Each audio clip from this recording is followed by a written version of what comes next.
الحمد لله رافع السماء بلا عباد ومكفل أرزاق العباد.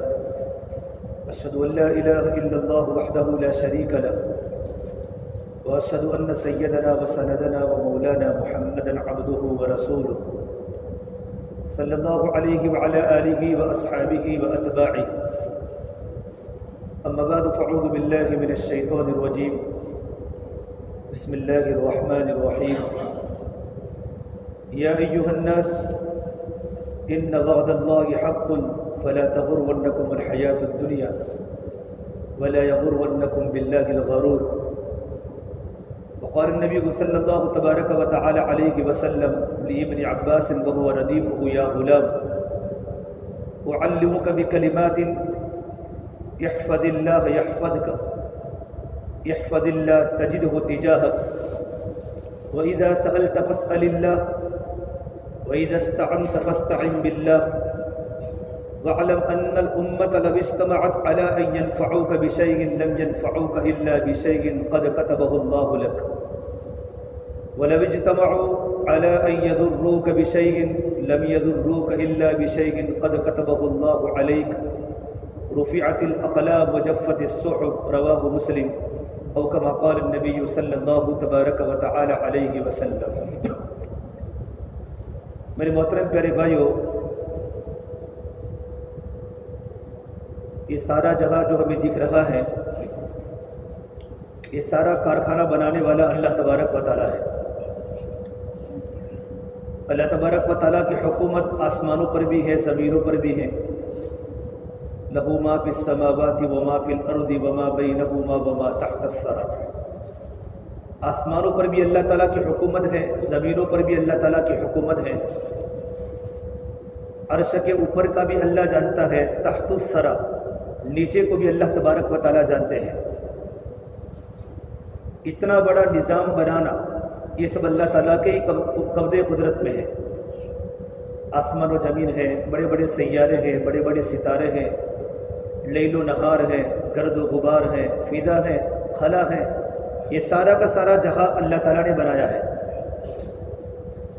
اتنا بڑا جہاں اللہ تعالیٰ نے بنایا، لیکن اللہ تبارک و تعالیٰ نے اتنے بڑے جہاں کو بنانے کے بعد اللہ نے دنیا کی حقیقت اپنے بندوں کے سامنے کھولی کہ دنیا کی حقیقت کیا ہے. ایک انسان فیکٹری بناتا ہے اور فیکٹری بنانے کے لیے رات و دن ایک کر لیتا ہے. اس کی نیندیں قربان ہوتی ہیں، چاہے سردی کا موسم ہو، گرمی کا موسم ہو، برسات کا موسم ہو. اور آدمی اس میں پیسے بھی لگاتا ہے، محنت بھی لگاتا ہے، صلاحیت بھی لگاتا ہے. اس فیکٹری بنانے والے سے پوچھو تیرے نزدیک فیکٹری کی قیمت کیا ہے؟ اگر تم اس کی فیکٹری کی برائی کرو گے وہ غصے ہو جائے گا. یار کیا کہتا ہے؟ یہ چھوٹی سی دکان بنانے والا، چھوٹی سی چوپڑی بنانے والا اور چھوٹا سا مکان بنانے والے کے نزدیک اس کے مکان کی قیمت ہوتی ہے، اس کی جھونپڑی کی قیمت ہوتی ہے، اور اس کے کاروبار کی اور دکان کی قیمت ہوتی ہے. اتنا بڑا جہاں اللہ تعالیٰ نے بنایا، اور اللہ تبارک و تعالیٰ نے اتنے بڑا جہاں کو بنانے کے بعد اللہ نے دنیا کی حقیقت بتائی. لو كانت تعدل عند الله جناح بعوضة ما سقى كافرا منها شربة ماء. کہ اگر اللہ تبارک و تعالیٰ کے نزدیک دنیا کی قدر و قیمت ایک مچھر کے پر کے برابر بھی ہوتی. مچھر دیکھا ہے؟ مچھر کو سب جانتے ہیں. اگر ایک مچھر کے پر، مچھر کا جو ہوتا ہے نا جناح بعوضہ، مچھر کے پر کے برابر بھی اللہ تبارک و تعالیٰ کے نزدیک دنیا کی قدر و قیمت ہوتی تو اللہ تعالیٰ اپنے نہ ماننے والے کافروں کو ایک گھونٹ پانی بھی نہ پلاتا. اس سے معلوم ہوتا ہے کہ اللہ تبارک و تعالیٰ کا دنیا کی قدر و قیمت نہیں لگی. تب بھی دنیا میں انسان اگر کیا کرتا ہے؟ تکبر کرتا ہے کہ میں نے بنایا، میں ہی کرتا ہوں. یہ نعرہ تو قارون کا ہے. اللہ نے قارون کو بہت سارا مال دیا تھا، توریت کا عالم تھا، توریت کا حافظ تھا، موسیٰ علیہ السلام کا چچازاد بھائی تھا، لیکن سرکش تھا، اللہ تعالیٰ کا نافرمان تھا، نبی کا منکر تھا. اتنی ساری چابیاں اللہ نے اس کو عطا فرمائی تھی، اتنے خزانے. وَآتَيْنَاهُ مِنَ الْكُنُوزِ مَا إِنَّ مَفَاتِحَهُ لَتَنُوءُ بِالْعُصْبَةِ أُولِي الْقُوَّةِ. کہ ایک بہت بڑی جماعت مل کر اس کے خزانوں کی چابیاں اٹھاتی تھی. جب چابیاں اتنی ساری وزنی ہوگی تو اس کے خزانے کتنے لامحدود ہو گئے. اللہ تعالیٰ نے صرف ایک ہی بات بتائی کہ تو اس مال پر اترا مت. اذ قال له قومه لا تفرح ان اللہ لا يحب الفرحین، کہ تو مال پر اترا مت کہ مال تیرا ہے اور اللہ تبارک و تعالیٰ اترانے والوں کو پسند نہیں فرماتے. اپنے مال میں سے تو اپنی دنیا بھی بنا، اپنے بچوں کے لیے بھی کچھ کر. وابتغ فیما آتاک اللہ الدار الآخرہ ولا تنس نصیبک من الدنیا. اب یوں نہیں تو ساری کی ساری دنیا اللہ کے دین کی محنت پر لگا دے. اپنی دنیا سے آخرت کی تیاری کر، اپنے کاروبار سے آخرت بنا، اپنی تجارت سے آخرت بنا، اپنی ملازمت سے آخرت بنا، اور اپنا دنیا کا حصہ بھی تو مت بھول. اس لیے کہ سارا کا سارا خزانہ دینے والے اللہ تبارک و تعالیٰ کی ذات ہے. اس نے کیا کہا؟ نہیں، قال انما اوتیتہ علی علم عندی. یہ سارا کا سارا تو میں نے اپنے ہنر سے کمایا ہے. میں تو انجینئر ہوں، سافٹ ویئر انجینئر، میں تو عقل مند ہوں. میں نے اپنی چالاکی سے ساری کی ساری کوٹھیاں بنائی ہیں، اور میں نے اپنی چالاکی سے اور اپنے عقل کے بل بوتے پر میں نے سارا کا سارا مال جمع کیا ہے. حالانکہ روزی دینے والا تو اللہ تبارک و تعالیٰ ہے، اور اللہ تبارک و تعالیٰ کو بندے کے سارے بول محبوب ہے. تکبر کا بول اللہ کو محبوب نہیں ہے. ایک انسان بڑے بڑے گناہوں کی بنیاد پر بھی اللہ کی نظر سے نہیں گرتا جتنا انسان تکبر کی بول سے اللہ کی نظر سے گرتا ہے. اتنے بڑے بڑے بول بولے، اتنے بڑے بڑے کبیرہ گناہ کرے، تب بھی وہ انسان اللہ کی نظر میں اتنا نہیں گرتا جتنا وہ تکبر کے بول سے وہ اللہ کی نظر میں گر جاتا ہے اور مخلوق کی نظر میں بھی گر جاتا ہے. اس لیے کہ تکبر تو اللہ تبارک و تعالیٰ کی صفت ہے. میرے اللہ نے کہا الکبریا رداری، تکبر تو میری چادر ہے، والعظمت اداری، اور عظمت تو میرا کپڑا ہے. فمن نازعنی منہ شیئا ادخلتہ فی النار ولا ابالی. اور جو بھی تکبر کو کرے گا اور جو بھی میری تکبر کی چادر کو کھینچنے کی کوشش کرے گا، میں اس کو جہنم کے حوالے کروں گا، اور اس کی مجھے کوئی پرواہ نہیں. چاہے وہ کوئی بھی ہو، کروڑ پتی ہو، لاکھ پتی ہو، دولت پتی ہو، علم والا ہو، مال والا ہو، عہدے والا ہو، کرسی والا ہو، جو بھی ہم سے مقابل میں ٹکرائے گا تکبر کے بول کی بنیاد پر، ہم اس کو جہنم کے حوالے کر دیں. اور حدیث پاک میں ہے اللہ تبارک و تعالیٰ اس آدمی کو جنت میں کبھی بھی داخل نہیں کرے گا جس کے دل میں رائی کے دانے کے برابر بھی گھمنڈ ہو، اور رائی کے دانے کے برابر بھی کبر ہو. اللہ نے قرآن کریم میں موسیٰ اور خضر کے واقعے کو بیان کیا ہے. دنیا کے انسانوں کو بتانے کے لیے اللہ تعالیٰ انبیاء علیہ السلام کی تربیت فرماتے ہیں. حضرت موسیٰ علیہ السلام اللہ تعالیٰ کے جلیل القدر پیغمبر ہے، اولو العزم پیغمبر ہے، نبی بھی ہے، رسول بھی ہے. وقربناہ نجیہ، ہم نے موسیٰ علیہ السلام کو قریب کیا سرگوشی کے اعتبار سے. اللہ تعالیٰ نے موسیٰ علیہ السلام سے بلا واسطہ ہم کلامی کوہ طور پر کی. ونادیناہ من جانب الطور الایمن وقربناہ نجیہ. اتنے بڑے اولو العزم پیغمبر موسیٰ علیہ السلام ہیں. ایک مرتبہ بیان فرما رہے تھے، بنی اسرائیل کا ہزاروں کا مجمع ان کے سامنے بیٹھا تھا، اور اتنا بہترین بیان کیا اللہ تعالیٰ کی قدرتوں کو، اللہ تعالیٰ کی حکمتوں کو بیان کرتے کرتے مجمع پر لرزہ طاری ہو گیا، اور مجمع کی آنکھوں میں آنسو بہہ گئے. ان کا دل کانپ گیا روتے روتے. ایک اٹھا بنی اسرائیل، کہا اللہ کے نبی موسیٰ علیہ السلام کہ اس دھرتی پر تم سے بھی بڑا کوئی عالم ہے؟ تو موسیٰ علیہ السلام جواب یوں دیتے، اپنا علم اللہ کے حوالے کرتے کہ اللہ ہی کو معلوم ہے، مجھے تو پتہ نہیں. لیکن دو جواب لکھے ہیں. حضرت موسیٰ نے فرمایا ہاں میں بڑا عالم ہوں. اور حقیقت میں موسیٰ علیہ السلام ہی بڑے عالم تھے. اس زمانے کے بڑے پیغمبر موسیٰ علیہ السلام تھے، اور پیغمبر سے بڑھ کر دنیا میں کوئی بڑا عالم نہیں ہو سکتا. لیکن اللہ تبارک و تعالیٰ کو موسیٰ علیہ السلام کا یہ جواب پسند نہیں آیا، اور ایک جواب یہ دیا اللہ ادری، مجھے پتہ نہیں. اس میں ذرا سا خیال آ رہا ہے کہ میں بڑا ہوں. اللہ تبارک و تعالیٰ کو یہ جواب پسند نہیں آیا. اللہ نے موسیٰ علیہ السلام کی تربیت کی. تم یوں کہتے میرے اللہ کو معلوم ہے کہ تو مجھ سے بڑا دنیا میں عالم ہے. اللہ نے کہا موسیٰ نہیں، کیونکہ نبی کی چھوٹی چھوٹی باتیں بھی اللہ کے ہاں بڑی بن جاتی ہیں. اللہ نے کہا موسیٰ تجھ سے بھی ایک بڑا عالم ہے دنیا میں، جن کے پاس جو علم ہے وہ علم تیرے پاس نہیں ہے، آپ اس کے پاس جاؤ. اب اللہ تربیت کر رہا ہے. حضرت موسیٰ علیہ السلام نے فوراً کہا رب العالمین، کیا میرے سے بڑا دنیا میں عالم ہے؟ میں جانا چاہتا ہوں تاکہ میں اس کے پاس اگر علم کو حاصل کروں. نبی تھے بالکل دل میں بات پیدا ہو گئی، استغفار کیا، اللہ میں جانا چاہتا ہوں. تو کہا اللہ تعالیٰ وہ کہاں ملیں گے؟ اللہ نے کہا مجمع البحرین، جہاں دو سمندروں کا سنگم ہے، جہاں دو سمندر آپس میں ملتے ہیں وہاں میرا بندہ ہے، وہاں میرے بندے کی آپ سے ملاقات ہوگی۔ موسیٰ علیہ السلام نے کہا اپنے خادم کو ساتھ میں لیا، وَإِذْ قَالَ مُوسَىٰ لِفَتَاحِهِ، اپنے خادم کو ساتھ میں لیا جن کا نام تھا یوشع ابن نون علیہ السلام، جو بعد میں جا کر بنی اسرائیل کے پیغمبر بنے۔ اور اللہ نے یوں کہا کہ تم مچھلی کو لے لو، مچھلی کو، یہ مچھلی مری ہوئی مچھلی ہے، جب دوبارہ مچھلی زندہ ہو کر جہاں چلی جاوے وہاں میرے بندے کی ملنے کی جگہ ہوگی، سمندروں کے ملنے کے پاس۔ یہ نشانی بتایا اللہ تبارک و تعالیٰ نے۔ موسیٰ علیہ السلام نے زنبیل لی، زنبیل میں مچھلی رکھی اور اپنے خادم کو لے کر سفر کر رہے ہیں، اور کیا فرمایا؟ حتی ابلغ مجمع البحرین او امضی حقوبا، حقوبا، اس اللہ تعالیٰ کی بندے کی ملاقات میں چلتا رہوں گا، چلتا رہوں گا، چلتا رہوں گا، زمانے کے زمانے گزر جاوے علم کی تلاش میں مس اللہ کے بندے کی ملاقات کروں گا، اور اللہ کے بندے کی ملاقات کر کے اس کے پاس جا کر اللہ کے علم کو سیکھوں گا۔ امضی حقوبا، حقوبا غیر منقطع زمانہ، جس زمانے کا کوئی بندن نہ ہو، میں وہاں پہنچ کر اللہ کے علم کو حاصل کروں گا۔ فلما بلغا، دونوں چلے، موسیٰ علیہ السلام بھی ہیں، ساتھ میں خادم یوشع ابن نون بھی ہیں، چلتے رہے چلتے رہے چلتے رہے۔ وہ تھی مچھلی تھی، مچھلی ناشتے کے لیے مچھلی تھی، لے کر چلے۔ تھوڑا چلنے کے بعد حضرت موسیٰ علیہ السلام سو گئے، ایک چٹان ہے، چٹان پر جا کر موسیٰ علیہ السلام سو گئے کہ تھوڑا آرام کر لے۔ یوشع ابن نون جاگتے رہے، اور اچانک یوشع ابن نون نے وضو کیا اور 2 رکعت نماز پڑھنا شروع کیا۔ دیکھا کہ زنبیل میں حرکت ہو رہی ہے اور مچھلی زندہ ہو گئی، اور مچھلی کے زندہ ہونے کے بعد مچھلی سمندر میں سرنگ بناتے بناتے چلی گئی۔ فی البحر سربا، سمندر میں سرنگ، سمندر میں راستہ بنا کر سمندر میں چلی گئی۔ حضرت خضر نے دیکھا، ان کا نام خضر بھی ہے، ان کا نام خضر بھی ہے۔ حضرت یوشع ابن نون نے فرمایا کہ میں نے سوچا کہ موسیٰ علیہ السلام کو واقعہ بتا دوں، لیکن وہ سوئے تھے، خادم تھے، اپنے آقا کو اٹھانا نہیں سمجھا۔ جیسے ان کی آنکھ کھلے گی فوراً واقعے کی اطلاع کروں گا، لیکن بتانا بھول گئے، مچھلی سمندر سے چلی گئی۔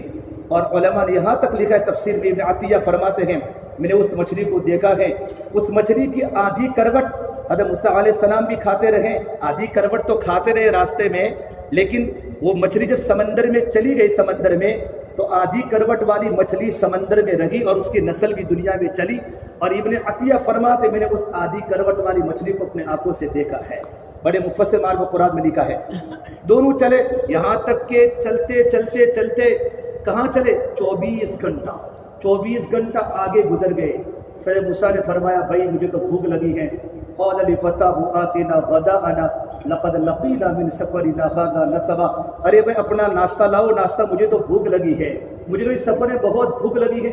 حضرت یوشع نے کہا قال ارأيت اذ اوينا الى الصخرة فاني نسيت الحوت وما انسانيه الا الشيطان ان اذكره واتخذ سبيله في البحر عجبا، کہا اللہ کریم موسیٰ علیہ السلام معاف کرنا، جہاں تم نے آرام کیا تھا وہاں یہ مچھلی زنبیل میں حرکت ہوئی تھی اور زندہ ہو کر سمندر میں سرنگ بناتی بناتی چلی گئی، یہ واقعہ مجھے آپ کو بتانا تھا، لیکن شیطان نے مجھے بھلا دیا، شیطان نے مجھے بھلا دیا۔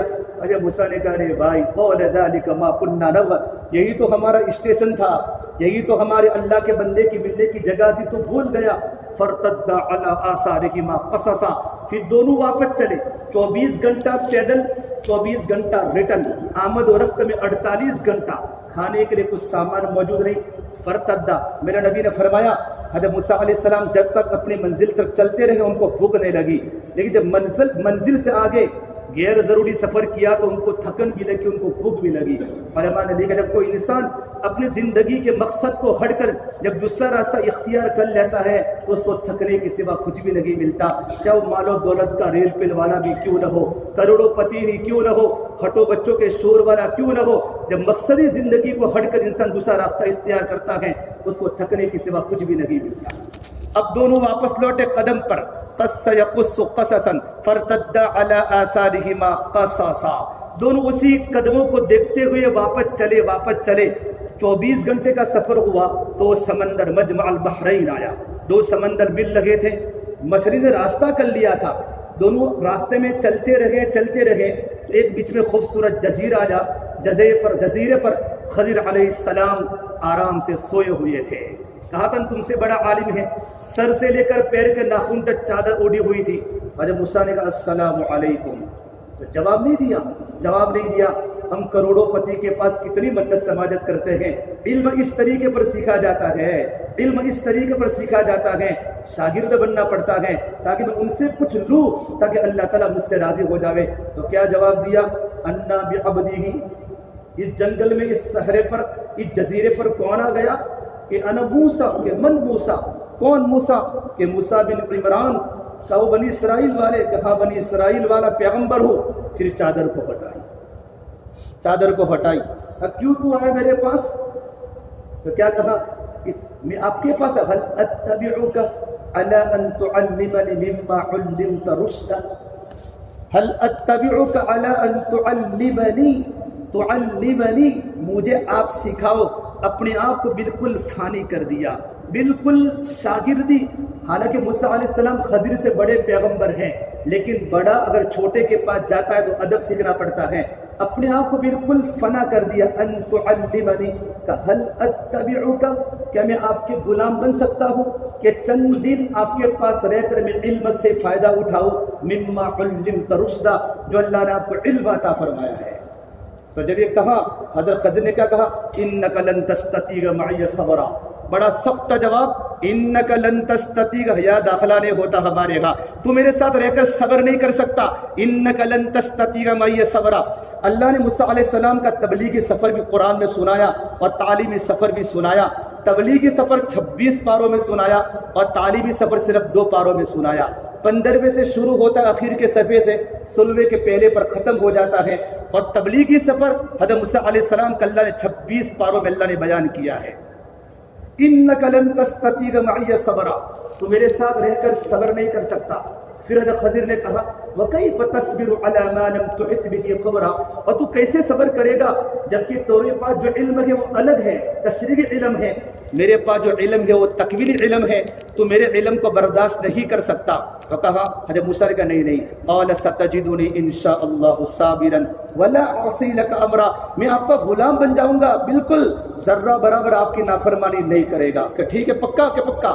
قال فإن اتبعت فلا تسألنی عن شیء حتی احدث لک منہ ذکرا. اگر تو اس شرط پر تیرا داخلہ ہوتا ہے تو میری بات مان, کیا کہ میں کچھ بھی کروں تو تو بیچ میں اٹکنا مت, بیچ میں بولنا مت, جب تک میں اس واقعے کو تیرے سامنے بیان نہ کروں. فلا تسألنی عن شیء حتی احدث لک منہ ذکرا. جب تک میں تیرے سامنے واقعے کی حقیقت نہ کھولوں تب تک اپنی زبان کو قابو میں رکھنا ہے. فانطلقا, اب دونوں چلے, موسیٰ بھی چلے, خضر بھی چلے. فانجلسا نہیں, علم صرف بیٹھ کر ہی حاصل نہیں ہوتا, علم میرے بھائیو سفر سے بھی حاصل ہوتا ہے, اور نبیوں کے علوم سفر سے ہی لوگوں نے لیے ہیں. فانطلقا, دونوں چلے, حضرت موسیٰ بھی ہیں اور خضر بھی ہیں, یہاں تک کہ دونوں سفر ایک کشتی میں سوار ہوئے. حتی اذا رکبا فی السفینۃ, ایک جہاز ملا اور جہاز کے ملا نے خضر کو پہچان لیا کہ مجھے سوار کرو گے. کہ بالکل آ جاؤ. اب دونوں سوار ہوئے, موسیٰ علیہ السلام بھی, خضر علیہ السلام بھی, دونوں سوار ہوئے بغیر پیسے کے, مفت میں سوار کیا. حتی اذا رکبا فی السفینۃ, تھوڑے آگے پہنچے, جب اترنے کا وقت آیا خضر اٹھے, یوں کر کے کشتی کا آگے کا تختہ یوں کر کے اکھیڑ دیا, خرقہا, کشتی کو پھاڑ دیا. حضرت موسیٰ نے کہا قال اخرقت لتغرق, آپ نے کیا کیا؟ ان لوگوں نے بغیر کرائے کے ہم کو سوار کیا اور آپ نے کشتی کو پھاڑ دیا. لقد جئت شیئا امرا, یہ تو آپ نے غلط کیا. کیا کہا؟ الم اقل انک لن تستطیع معی صبرا, میں نے تجھے کہا تھا تو میرے ساتھ صبر نہیں کر سکے گا. حضرت موسیٰ نے کہا بھائی میری بھول ہو گئی. قال لا تؤاخذنی بما نسیت ولا ترهقنی من امری عسرا, میری بھول ہو چکی ہے اور بھول تو معاف ہے. پہلی مرتبہ موسیٰ علیہ السلام کا بولنا بھول کی بنیاد پر تھا, اور تم زیادہ مجھ پر تنگی مت کرو, آئندہ میں بھول نہیں کروں گا. کہ ٹھیک ہے. اب دونوں آگے چلے تو کچھ بچے ایک جگہ پر کھیل رہے تھے. جو خوبصورت بچہ تھا, خضر نے بچے کو پکڑا اور بچے کو قتل کر دیا, یوں کر کے اس کی گردن کو مروڑ دی. خضر علیہ السلام اللہ تعالیٰ کے تکوین علوم کو جانتے تھے. اب موسیٰ علیہ السلام شریعت والے نبی ہیں, کسی انسان کو تکلیف دینا گناہ ہے, چڑیا کو مار نہیں سکتے, ایک بچے کو قتل کر دیا. تو موسیٰ نے کہا قال اقتلت نفسا زکیۃ بغیر نفس لقد جئت شیئا نکرا, پہلے کہا لقد جئت شیئا امرا لقد جئت شیئا نکرا، آپ نے کیا کیا؟ ایک بچہ بالکل پاکیزہ ہے، اس نے کسی کو قتل نہیں کیا، آپ نے بغیر قصور کے اس کی گردن کو مروڑ دی، آپ نے بہت غلط کام کیا ہے۔ پھر جب حضرت خضر کا جواب دیکھو، قال الم اقل لک، پہلے کہا انک لن تستطیع معی صبرا، پھر کہا الم اقل انک لن تستطیع معی صبرا، قال الم اقل لک اقل لک، الفاظ کا بڑھنا یہ معانی میں شدت کو پیدا کرتا ہے، کیا میں تجھے کہا نہیں تھا کہ تو میرے ساتھ صبر نہیں کر سکتا؟ تو کیا کہا بھائی؟ قال ان سألتک عن شیء بعدها فلا تصاحبنی، اب آئندہ میں اگر کچھ بولوں تو میرا داخلہ کینسل کر دینا، آپ مجھے اپنے پاس مت رکھنا، آپ عذر کی حد تک پہنچ چکے ہیں۔ قد بلغت من لدنی عذرا فانطلقا، اب دونوں چلے، آگے دیکھا ایک بستی تھی، بستی، اور وہاں ایک گاؤں تھا جس کا نام علماء نے لکھا ہے، ایک بستی تھی انطاکیہ، وہاں پہنچے، یہ لوگ بھوکے تھے، پہلے زمانے میں ہوٹل نہیں تھے، تو بستی والے آنے والے مہمانوں کا اکرام کرتے تھے، تو بستی والوں سے کھانے کا تقاضا کیا، لیکن بستی والوں نے بالکل انکار کر دیا، یعنی ہم تمہیں نہیں کھلا سکتے۔ یہ دونوں بدقسمت بستی تھی کہ ان دونوں نبی کی میزبانی نہ کر سکے، مہمانی نہ کر سکے۔ ایک مرتبہ حجاج بن یوسف ثقفی بہت بڑا امت کا ظالم گزرا ہے، لیکن اس نے ایک اچھا کام یہ کیا ہے کہ اس نے قرآن کریم پر اعراب لگائے ہیں ہم جیسے اجمیوں کو پڑھنے کے لیے۔ اس کے پاس انطاکیہ بستی والے پہنچے اور یوں کہا اے فَأَبَوْا أَن يُزَيِّفُوهُمَا، وہاں فَأَتَوْا کر دو، فَأَبَوْا کی جگہ فَأَتَوْا کر دو کہ بستی والوں نے اکرام کیا، انکار نہیں کیا۔ حجاج نے کہا نہیں نہیں، قرآن کریم کا ایک زیر و زبر کبھی بدل نہیں سکتا، فَأَبَوْا أَن يُزَيِّفُوهُمَا، انکار کر دیا، وہ لوگ کچھ بولے نہیں، آگے نکلے۔ تو بستی میں دیوار تھی، دیوار بالکل گرنے کے قریب تھی، فَوَجَدَ فِيهَا جِدَارًا يُرِيدُ أَن يَنقَضَّ فَأَقَامَ، دیوار تھی، ٹیڑھی تھی، تو انہوں نے یوں کر کے حضرت خضر نے سیدھی کر دی۔ حضرت موسیٰ نے کہا یار یہ کیا بات، ان لوگوں نے مہمانی کرنے سے انکار کر دیا۔ قال لو شئت لاتخذت علیہ اجرا، اگر آپ کو دیوار سیدھی ہی کرنی تھی تو آپ ان کے پاس اجرت لیتے، ہمارا کھانے کا کچھ ہو جاتا۔ حضرت خضر نے کہا نہیں نہیں، قال هذا فراق بینی و بینک، اب تیری میری درمیان چھٹی ہو گئی، تیری میرے درمیان چھٹی ہو گئی۔ سأنبئوک بتأویل ما لم تستطع علیہ صبرا، اب میں تجھے بتا دوں حقیقت، موسیٰ علیہ السلام شریعت والے نبی تھے، خضر علیہ السلام تکوین علوم ان کے پاس تھا، اور یہ فرمایا کہ جتنا بھی میں نے کیا ہے نا وما فعلته عن امری، یہ سب میں نے اللہ کے حکم سے کیا ہے۔ کشتی، ایک کشتی میں نے اس لیے کشتی کے تخت کو توڑ دیا، تختے کو توڑ دیا کہ مجھے اللہ نے کہا تھا کہ کشتی جہاں جا رہی ہے یہ غریب لوگوں کی کشتی ہے۔ اب مساکین یعملون فی البحر، وہ سمندر میں بیچارے کام کرنے والے مسکین تھے، اور ظالم بادشاہ کشتی کو لوٹ لیتا تھا۔ میں نے کشتی کو عیبدار اس لیے بنا دیا کہ وہ عیبدار کشتی کو لوٹتا نہیں تھا، تھوڑا نقصان کی بھرپائی لوگ کر لیں گے، لیکن پوری کشتی چلی جائے گی تو ان کا بہت نقصان ہو جائے گا، تو میں نے کشتی کو عیبدار بنا دیا۔ میں نے بچے کو کیوں قتل کیا؟ کہ مجھے معلوم تھا کہ یہ بچہ بعد میں جا کر ماں باپ کا نافرمان بنے گا، کفر اختیار کرے گا، اور ماں باپ اپنے بچے کی محبت کی بنیاد پر خود کافر بن جائیں گے۔ اللہ نے مجھے اشارہ کیا، فَأَرَادَ أَن يَبْلُغَ، فرمایا اس بچے کو قتل کر کے اللہ نے دوسری اولاد عطا فرمائی، جو لڑکا اس کے ماں باپ کا فرما بردار بھی ہوگا اور اللہ تعالیٰ کا مطیع و فرما بردار بھی ہوگا۔ اور جو تیسرا جو واقعہ تھا کہ میں نے دیوار اس لیے سیدھی کر دی کہ یتیم بچوں کی وہ دیوار تھی، یتیم بچوں کی دیوار تھی، اگر وہ دیوار سیدھی نہ ہوتی، دیوار اگر گر جاتی تو خزانہ باہر، سونے چاندی کا خزانہ باہر نکل جاتا اور محلے کے لوگ خزانے کو لوٹ لیتے، یتیم بچے کو نقصان ہو جاتا، اس سے میں نے دیوار کو سودا کر دیا۔ پھر فرمایا وما فعلته عن امری، یہ جو کچھ بھی میں نے کیا ہے وہ اللہ کے حکم سے کیا ہے، اللہ کے حکم سے کیا ہے۔ جب موسیٰ نے کہا میں سب سے بڑا عالم ہوں، تو جب کشتی پر دونوں سوار ہوئے، دونوں سوار، تو ایک چڑیا آئی، چڑیا، تفسیر قرطبی میں لکھا ایک چڑیا آئی اور چڑیا نے سمندر سے اپنی بساط کے مطابق پانی پیا۔ حضرت خضر نے کہا موسیٰ دیکھا چڑیا نے کتنا پانی پیا ہے، کہ اتنا کہ میری اور تیرے علم کی اوقات اللہ کے صرف اتنی ہی ہے، اللہ کا وہ علم ہے، تو کیسے کہہ سکتا ہے میں بہت بڑا عالم ہوں؟ اللہ بہت بڑا عالم ہے۔ وما اوتیتم من العلم الا قلیلا، اس سے میرے بھائیو اللہ کو سب کچھ پسند ہے، اللہ کو تکبر کے بول پسند نہیں ہے۔ ایک انسان بڑے بڑے گناہ کرتے، بڑے بڑے گناہ، اتنے بڑے بڑے گناہوں کے باوجود وہ اللہ کی نظر سے اتنا نہیں گرتا جتنا انسان تکبر کے بول سے اللہ کی نگاہ سے گر جاتا ہے، اور انسان کو پتہ نہیں ہوتا میں کیا بولتا ہوں، کیا بولتا ہوں۔ اور تکبر کی علامت کیا؟ الکبر غمت الناس و بطر الحق کہ متکبر حق بات کا انکار کرتا ہے اور لوگوں کو حقیر سمجھتا ہے. اب تکبر تو اللہ تبارک و تعالیٰ کی چادر ہے. الکبریاء ردائی والعظمت ازاری فمن نازعنی منہ شیئا ادخلتہ فی النار ولا ابالی. تکبر تو میری چادر ہے اور عظمت تو میرا کپڑا ہے، اور جو میری چادر کو کھینچے گا میں اس کو جہنم کے حوالے کروں، اس کی مجھے کوئی پرواہ نہیں. باید سب کچھ ہو رہا ہے وہ اللہ ہی کر رہا ہے. پہلے جو کچھ تھا وہ اللہ ہی نے کیا، آج جو کچھ بھی وہ اللہ ہی کر رہا ہے. کبھی زبان سے بھی، عمل سے بھی، اشارے سے بھی تکبر کبھی نہ ٹپکے. جو اللہ دینے والا بھی ہے وہ اللہ لینے والا بھی ہے. عزت کے خزانے بھی اللہ کے پاس ہیں، ذلت کے خزانے بھی اللہ کے پاس ہیں. کتنے نادان ہیں جو ترقی پر کرتے ہیں غرور، ہم نے چڑھتے ہوئے سورج کو بھی ڈھلتے دیکھا ہے.